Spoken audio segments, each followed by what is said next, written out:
is Lisa Clark, and this is Oyster Part 3. And it's a little bit more of the same. A lot of blending. I want you to see the technique there. It's circular. Most cases, when I'm going to use a pastel pencil and put it down on the paper, or in this case, pastel board, you're going to see me do circular motions. Yes, occasionally you'll see me do lines like an outline or something like that. But my go-to is circular motions for sure. It helps to blend everything together quite nicely. So, like I mentioned before, there's a lot of different colors going on, especially in this edge of the shell on the left-hand side here. There are browns. There's like probably 4 or 5 different colors of gray. There's a little bit of white, off-white, violet, and you're going to see me go through all those pencils for sure. But yeah, take your time and just look at one part of the reference photo and see what colors you see, and then try to duplicate that. And duplicating that might not be just one pencil. That might be 3 or 4 pencils to get that one color you're looking for. And you're going to see me go back and forth, trying to figure out what colors work the best for what I'm trying to do. Is it exact like the reference photo? Nope. It's a reference photo. I take that very seriously. It's a reference. It's just telling me how it looks, telling me where certain pieces go in the oyster shell itself. So we're going to get to that pearl. I think at this point, I'm even kind of anticipating getting to that shell, or sorry, getting to that pearl. That gray, oh, I love that gray pencil. It helps blend and soften things where you want it to be soft. And I use that pencil a lot. There's 2 different grays in the Carbothello set that I absolutely love.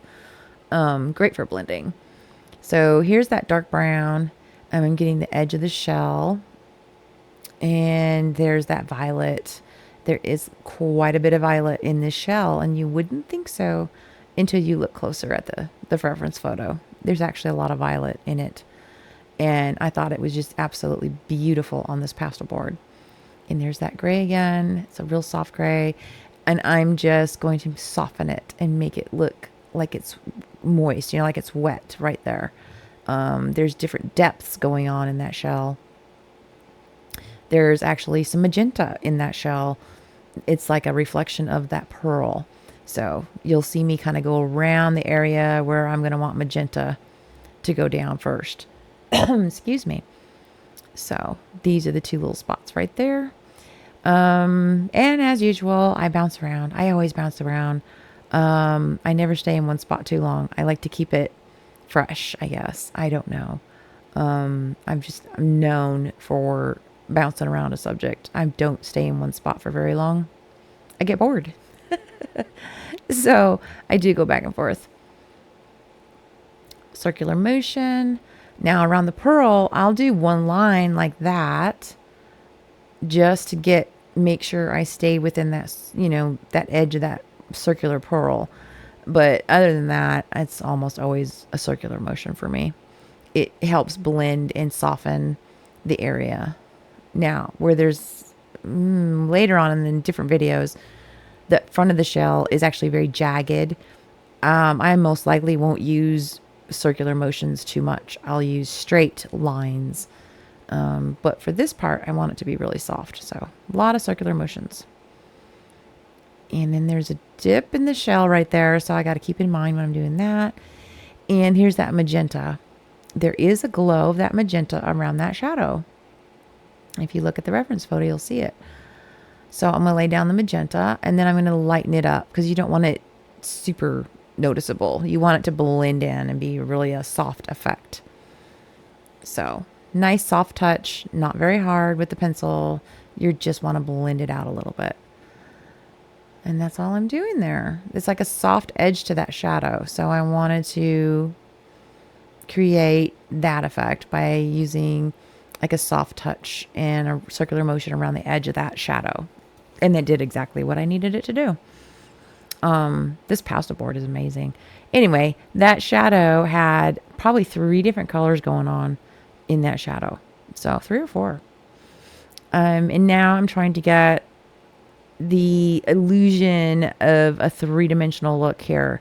And that's just really shading. That's all that is. Just putting the shading in spots that make sense to make it look three-dimensional. And I think I achieved that pretty good. I will say, oh, there's that violet again. I will say, I feel like I've gotten a little bit better with my techniques using these. I've had these Carbothello soft pastel pencils now for probably about 3 months, maybe. And I'm still learning them, but oh, I love them. They are so vibrant. The pigment is so neat in these soft pastel pencils. Love them. Love them. And see, a subscriber had mentioned to me I should try them out.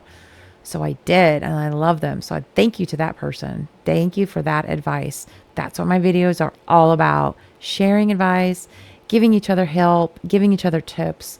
What works, what doesn't, trial and error. Nothing is perfect. That my videos are not about perfect art. It's about learning. I will show you where I make mistakes. I will share my mistakes. But I share what I learned from those mistakes. So that's what's important, just learning. Keep learning about your art. Keep learning about your skills. Practice, practice, practice. So that wraps up Oyster Part 3. We're going to get to that pearl. Yeah, you'll see. Have a great rest of the day. Bye.